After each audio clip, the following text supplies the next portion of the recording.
All right, so on June 23rd, 50/50's label, Attract, they released a statement, and in the statement, they revealed that while getting ready for the group's upcoming promotions, another label attempted to poach them. Now, MC Mung, you're gonna stop, okay? BPM Entertainment. He's like, not again. In their statement, they said, while we were making preparations, another label approached the artists and tried luring them into breaking their exclusive contracts.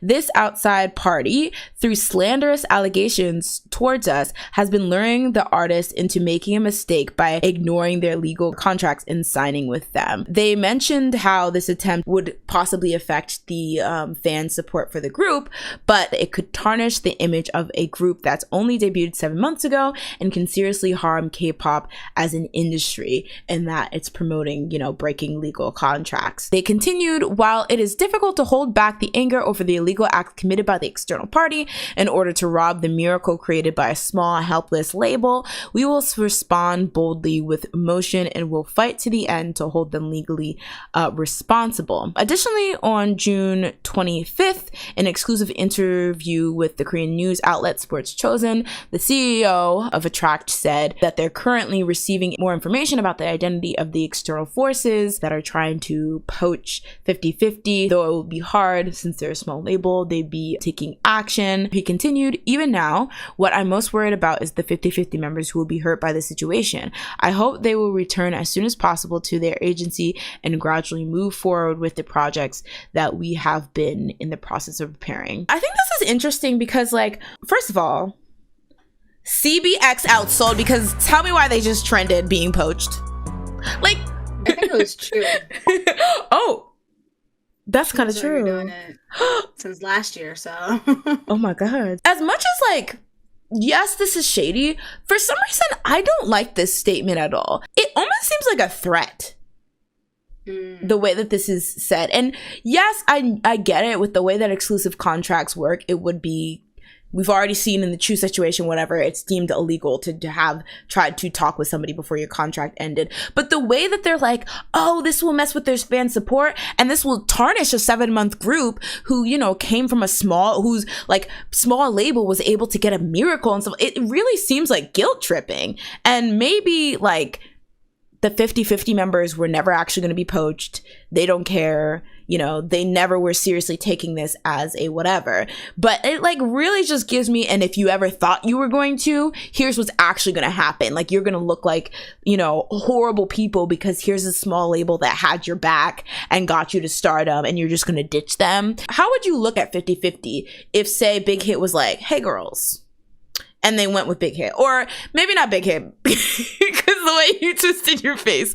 But it's not even just that. I think you leaving a company in general after you become big or whatever is kind of side eye. It just seems especially because are they even a year old yet? No, they debuted in November, I'm pretty sure. Or that's at least where they released their album. For them to leave that early is kind of that's shady. They helped you. They gave you these songs that you got popular with, and then you just ditched them.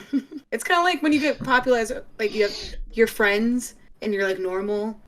Basically Mean Girls, This is Mean Girls. You're Katie or whatever, and you ditched your friends for Regina George. And it's just why are you doing that? Just because you got popular. I don't know what 50/50 relationship with the company is. Maybe it's a Bang PD BTS relationship or whatever, Papa YG type relationship. But I do want to know that often in the music industry, first round contracts are shit. And you have to pay, and it's kind of I get it that the company wants to make the money back, but it's not fun having to pay back all this debt and probably get abysmal royalties and things like that, your first label. So if you could beat the system and get out of that first contract because some bigger company sees your potential and wants to buy you up, from a business standpoint, I don't hate it, because it's yeah, you guys help them get to stardom, but this ain't a charity. That you're probably getting a lot of payout because they're such a successful group, which, to be fair, you gave them the song, blah blah, and you trained them. I think that's another thing. You trained them. Did all that work. and then they just leave you That's within true. a year.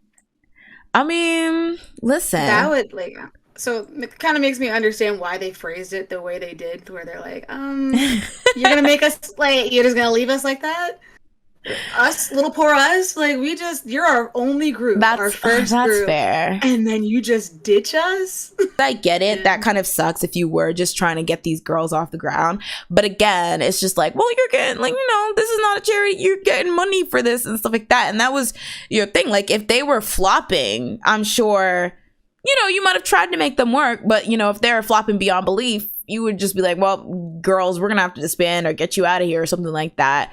So similarly, if they saw a better option, if y'all finna get sued, but like, I wouldn't feel too terrible if they saw a better like option for themselves. I will say though, if it was something like Big Hit, I could see people like something that big. People could be like, oh, so you just want to ride the coattails of like a Big 12. I don't even know how many big companies are there now, but the Big 13. Leanne says, maybe this isn't fair, but at the end of the day, a company is a business, not a family. So I wouldn't hold it against the girls if they wanted to try to get British. That's what I'm saying. All right, y'all. We've been on this thing for 50 minutes. So moving on. All right. Run alone. Why is Jin's wig shifted like this?